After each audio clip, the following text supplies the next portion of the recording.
Chapter 47.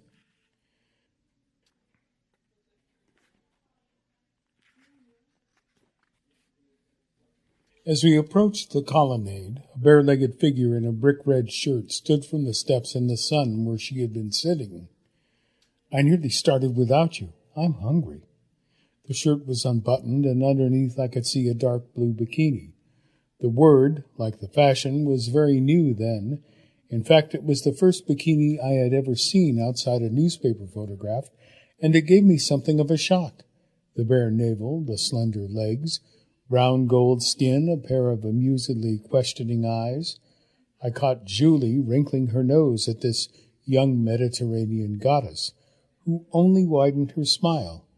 As we followed her to the table set back in the shade beneath the arches, I remembered the story of 3 hearts, but banned the thought before it grew.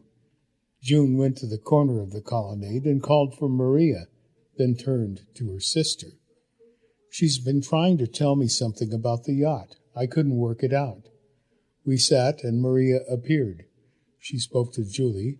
I followed well enough. The yacht was arriving at 5 to take the girls away. Hermes was coming to take Maria herself back to the village for a night. She had to see the dentist there.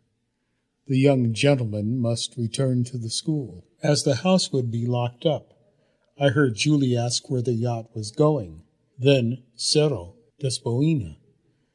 "I don't know, miss," she repeated, as if that was the nub of her message. "At 5 o'clock?" Then she bobbed in her usual way and disappeared back to her cottage. Julie translated for June's benefit. I said, "This wasn't planned?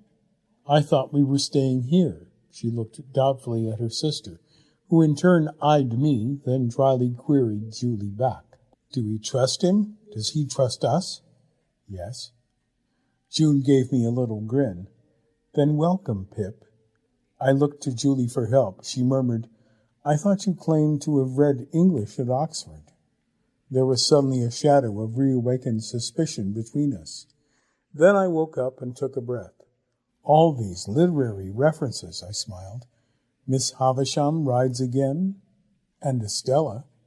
I looked from one to the other. "You're not serious." "Just our little joke." Julie regarded her sister. "Your little joke?" June spoke to me, "Which I've tried to get Maurice to share, with total unsuccess." She leaned her elbows on the table. "But come on, tell me what great conclusions you've reached." "Nicholas has told me something extraordinary." I was given one more chance to test a reaction, and found myself once more convinced, though June seemed more outraged than amused by the new evidence of the old man's duplicity. As we went over it all again, I discovered, and might have already deduced from their names, that in terms of delivery June was the older twin.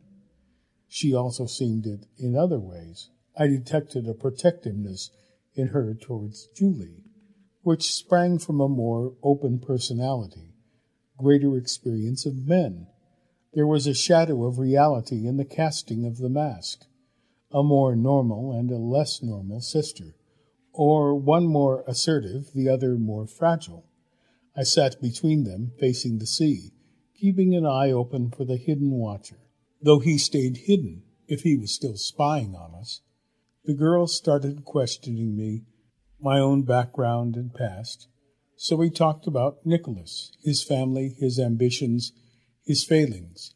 The third person is apt, because I presented a sort of fictional self to them, a victim of circumstances, a mixture of attractive raffishness and essential inner decency. Allison came up again briefly. I put the main blame there on hazard, on fate, on elective affinity.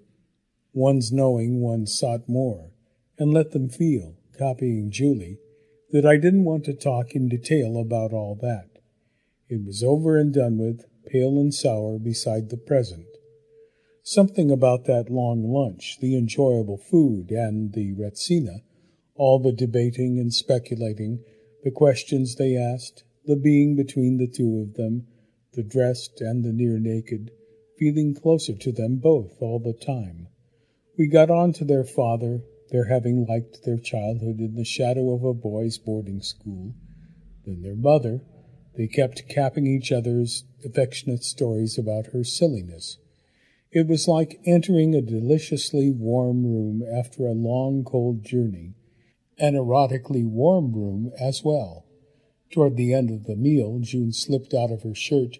In return, Julie slipped out a sisterly tongue, which was met by an impervious little smile. I began to have trouble keeping my eyes off that body. The bikini top barely covered the breasts, and the bottom half was tied at the hips by white laces that let the skin show through. I knew I was being visually teased a little, innocently flirted with, some small revenge perhaps on June's part for having been kept so long in the wings. If human beings could purr, I should have done so then. About 2:30, we decided to go out of Barani and down to Mozza to swim, partly to see whether we should be allowed to. If Joe blocked our way, I promised not to challenge him. The girls seemed to share my own view of his physical strength, so we strolled down the track, expecting to be stopped, as June had been once. But there was no one there, only the pines, the heat, the racket of the cicadas. We installed ourselves halfway down the beach, near the little chapel in the trees. I spread 2 rugs where the needled earth ran into the shingle. Julie, who had disappeared for a minute before we left the house, peeled off her schoolgirl stockings, then pulled her dress over her head. She was wearing a white one-piece barebacked costume underneath, and she managed to look shyly ashamed at the weakness of her own tan. Her sister grinned. If only Maurice could provide the 7 dwarfs as well. Shut up, it's not fair. I'll never catch up now. She gave me what was almost a scowl. Honestly, I've been sitting on that wretched yacht under an awning while all she does is... She turned away and folded her dress. They both did up their hair. We went down the burning shingle and into the water and swam a little way out. I looked down the beach toward Barani, but saw no one. We were alone in the world, in the cool blue water, 3 heads, and again I felt a near absolute happiness, a being poised, not sure how all this would turn out, but also not wanting to know, totally identified with the moment. With Greece, this lost place, these 2 real-life nymphs. We came back ashore, dried, lay on the rugs, myself beside Julie on one of them. She was anointing herself with suntan oil, June on the far side of the other rug, flat on her stomach, her head couched on her hands and turned toward us. I thought of the school, its repressed boys and sour masters, the unendurable lack of femininity and natural sexuality in its life. We began to talk about Maurice again. Julie put on sunglasses, lay on her back, while I still lay propped on an elbow. There came in the end a little silence, the wine at lunch, the soporific sun. June reached back and undid the hook at the back of her bikini top, then stretched up and eased it away to dry on the stones beside her. I glimpsed her bare breasts as she reached an arm to do it, and the long golden back, divided by the taut little strip of dark blue from the long golden legs. There was no white bar on her skin. The breasts were the same color as the rest. She must have tanned a lot like that. It had been done casually and naturally, but I made sure my eyes were looking out to sea when she lay flat again, turned toward us as before. Once more I was shocked. This was not just the latest clothes fashion, but behavior years ahead of its time. I was also uncomfortably aware that she was staring at me, that a comparison was being invited, or a reaction observed. After a few moments, she shifted a little and moved her head to face the other way. I looked at her brown figure, then down at Julie, then lay on my back myself and felt for the hand of the girl beside me. Her fingers curled through mine, played, contracted. I closed my eyes, darkness both, the old wickedness of Greece. But I was soon punished for my daydreaming. Out of nowhere, a minute or two later, there was an abrupt approaching roar. For a wild first second, I thought it was something to do with Barani. Then I realized it was a sound I had not heard on the island. A low-flying plane, a fighter by the sound of it. Julie and I sat up. June leant round on an elbow, her back to us. The plane was very low. It shot out from behind the Barani Cape, some 400 yards to sea of it, and scorched like an angry hornet over the water toward the Peloponnesus. In a few seconds it had passed out of sight behind the headland to the west, but not before we had seen the American markings, or at least I had. Julie seemed more interested in her sister's bare back. June said, "What a cheek. He'll probably be back, now he's seen you like that." "Don't be such a prude. Nicholas is perfectly well aware of what beautiful bodies we both have." June turned to us then, on her elbows, a small pendant breast visible past the nearer bent arm. She was biting her lips.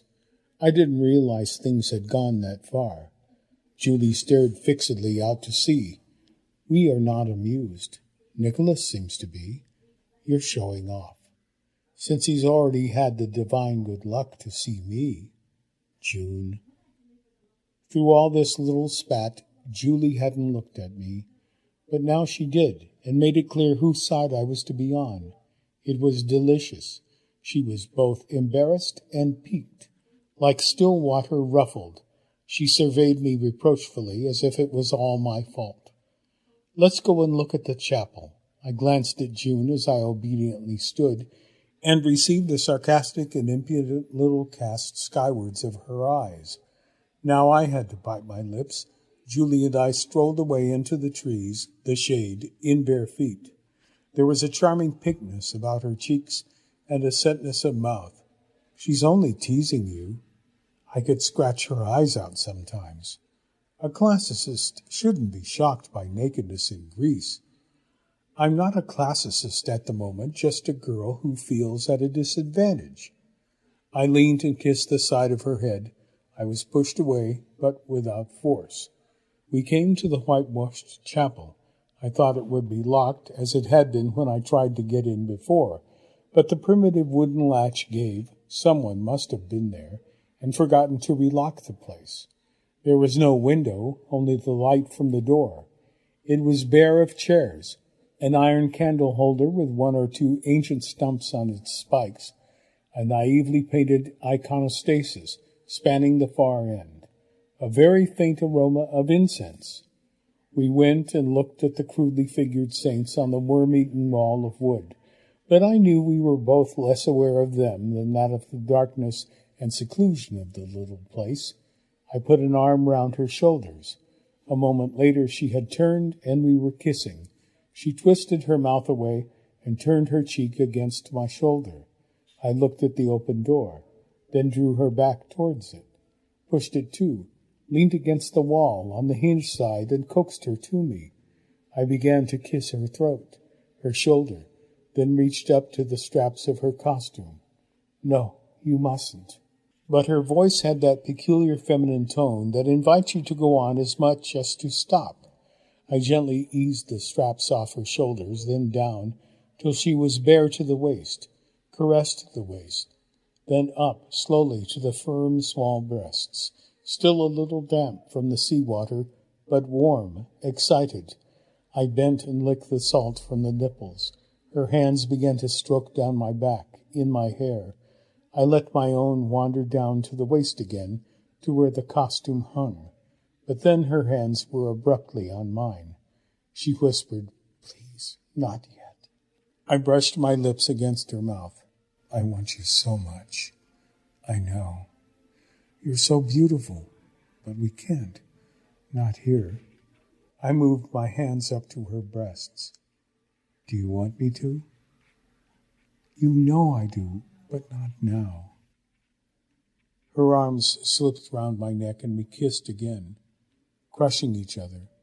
I slid a hand down her back, slipped the fingers inside the edge of the costume, appled the curved cheek, pulled her closer still, against the hardness in my loins, made sure she could feel it and know she was wanted. Our mouths twisted, our tongues explored wildly. She began to rock against me, and I could sense she was losing control, that this nakedness, darkness, pent-up emotion, repressed need. There was a sound. It was minute and gave no indication of what had caused it, but it came beyond any doubt from the far end of and inside the chapel. We clung in petrified horror for a long second. Julie's head twisted round to look where I was looking, but the few glints of light through the sides of the closed door made it difficult to see. Instinctively, we both reached for her costume and slipped it back on over her arms. Then I gripped her hand, moved her against the wall beside me, and reached for the door. I jerked it open. Light flooded in.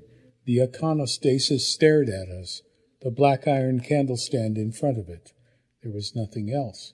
But I could see that the iconostasis, as in all such Greek chapels, stood some 3 or 4 feet off the back wall, and there was a narrow door at one end.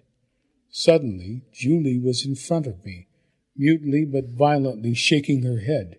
She must have seen my instinct was to rush down there. I had guessed at once who it was, that accursed Negro. He could have sneaked in easily enough when we were swimming, and had probably assumed we would not leave the beach and the sea. Julie pulled my hand urgently, casting a quick look back at the far end. I hesitated, then let her drag me out into the open air. I slammed the door shut, then looked at her. The bastard! He can't have known we were going in there, but he could damn well have warned us earlier. We spoke in whispers. She made me walk a few steps away. Beyond, in the sun, I could see June with her head raised, looking at us. She must have heard the sharp bang of the door. Julie said, "Maurice will know for sure now. That no longer worries me. It's about bloody time he did." June called, "Is something wrong?" Julie raised a finger to her mouth. Her sister turned, sat up, put her bikini top on, then came to meet us. "Joe's in there, hidden." June looked past us at the white walls of the chapel, then at our faces, no longer teasing but concerned. Julie said, "I'm going to have it out with Maurice. Either Joe goes or we do. I suggested that weeks ago." "I know. Were you talking? Did he hear anything?" Julie looked down. "It's not that." Her cheeks were flushed. June gave me a sympathetic little smile, but had the grace to look down as well. I said, "I'm only too happy to go in there and—" But they were firmly against that. We walked back to our things and talked it over for a few minutes, covertly watching the chapel door. It stayed as it was, but somehow the place was spoilt now. That invisible black presence in the little building seeped into the landscape, the sunlight, the whole afternoon. I also felt a violent sexual frustration, but there was nothing now to be done about that. We decided to go back to the house. There we found Maria sitting impassively outside her cottage, talking to the donkey man Hermes. She said tea was waiting for us on the table. The 2 peasants stared at us from their wooden chairs, as if we were so remote from their simple world, so foreign that all communication was impossible. But then Maria pointed mysteriously out to sea and said 2 or 3 words in Greek that I didn't understand. We looked, but saw nothing. Julie said, "She says a fleet of warships." We went to the edge of the gravel to the south of the house, and there, almost hull down, a line of gray ships steamed east across the Aegean between Malea and Scilly. A carrier, a cruiser, 4 destroyers, another ship, intent on some new Troy. The harsh eruption of the fighter plane into our peace was explained. June said, "Perhaps it's Maurice's last trick, to bombard us to death." We laughed, but were held by those cloud-gray shapes on the world's blue rim. Death machines holding thousands of gum-chewing, contraceptive-carrying men, for some reason more 30 years away than 30 miles, as if we were looking into the future, not the south, into a world where there were no more Prosperos, no private domains, no poetries, fantasies, tender sexual promises. I stood between the two girls and felt acutely the fragility not only of the old man's extraordinary enterprise, but of time itself. I knew I would never have another adventure like this. I would have sacrificed all the rest of my days to have this one afternoon endlessly repeated, a closed circle, instead of what it was, a brief and tiny step that could never be retraced. My previous euphoria waned further over the tea. The girls had gone indoors, then reappeared in their dresses of that morning. The yacht was due so soon, and there was a hurried confusion over all we said. They were in two minds over what they should do. There was even a moment when we talked of their coming back with me to the other side of the island. They could put up at the hotel. But in the end, we decided to give Conchis one more chance, one last weekend to declare himself. We were still discussing that when something else out to sea caught my eye. It came round the headland from the direction of Nauplia. They had told me about the yacht, how luxurious it was, how much proof, if any more were needed, that one thing the old man must be was rich. It still took my breath away a little. We all went again to the edge of the gravel where we could see better. A two-master. It was moving very slowly, under engine power, its sails furled, a long white hull, cabins rising out of the deck both fore and aft. The Greek flag hung lazily at a small mast at the stern. I saw half a dozen blue and white figures, presumably the crew. It was too far out, nearly half a mile, to distinguish a face. I said, "Well, as prisons go." June said, "You should see below decks. There are 8 brands of French scent on your cabin table." The yacht almost ceased to move. 3 men were at a davit, getting ready to lower a small boat. A siren moaned. To be sure, we knew of the arrival. I felt, in characteristic English fashion, both a stab of envy and a contempt. The yacht itself was not vulgar, but I smelt something vulgar about owning it. I also saw myself aboard it one day. Nothing in my life before had taken me into the world of the very rich. I had had 1 or 2 rich acquaintances at Oxford, people like Billy White, but had never experienced their home backgrounds. I did envy the 2 girls then. It was easier for them. Good looks were the only passports they needed to enter that world. Money-getting was a male thing, sublimated virility. Perhaps Julie sensed all this. At any rate, when we went back to the colonnade for them to collect their things, she suddenly caught my hand and drew me indoors out of June's sight and hearing. "It's only a few days, which are going to seem like a few years. And for me," I said, "I've been wanting to meet you all my life." She looked down. We were standing very close. "I know. Do you feel the same?"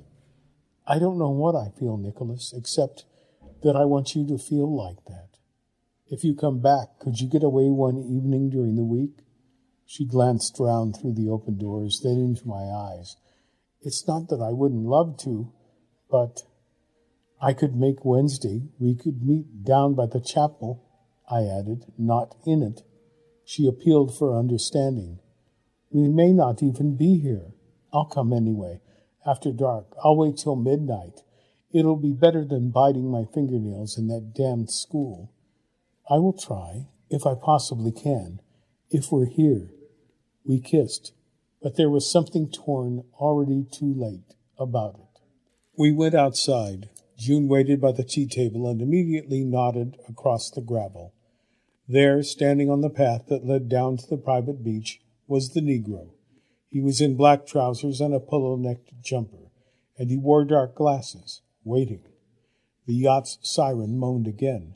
I could hear the sound of a small outboard engine coming fast ashore. June reached out a hand, and I wished them both good luck. Then I stood watching them walk across the gravel in their pink dresses and blue stockings. baskets in hand. The Negro turned long before they reached him and started to walk down the path, as if he was too sure they would follow him to bother any more. When their heads had disappeared, I went to the top of the path. The power dinghy entered the little cove and came alongside the jetty. A minute later, the black figure with the two pale pink ones of the girls just behind walked down it. There was a sailor in the boat, white shorts, a dark blue short-sleeved singlet with a name in red across the breast. I couldn't read it at that range, but it was obviously Arethusa. The sailor helped the two girls into the boat. The Negro got in. I noticed he sat in the bows, behind their backs. They started out to sea. After a few yards, they must have seen me standing up above. The girls waved. Then again, when they left the cove and began to head faster toward the waiting yacht. The afternoon sea stretched down to Crete, 90 miles away. The fleet had almost disappeared. The black shadow of a cypress halfway down the cliff stabbed across a patch of perched red-gray earth, already lengthening. The day died. I felt both sexually and socially deprived. I did not expect we should be able to meet during the week.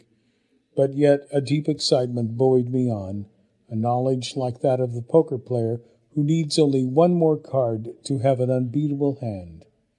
I turned back to the house where Maria was now waiting to look up. I didn't try to pump her. I knew it was useless, but went up to my bedroom and packed my things in the duffel bag. When I came down again, the small boat was already being hauled inboard, and the huge yacht was under way. It began a long turn, then held course toward the southern end of the Peloponnesus. I was tempted to watch it out of sight, but then, knowing I was probably being watched as well from out there, decided that I did not want to play the wistful, marooned man. A few moments later I set off back to my dull daily penal colony on the far side of the dream, as Adam left the Garden of Eden, perhaps, except that I knew there were no gods and nothing was going to bar my return.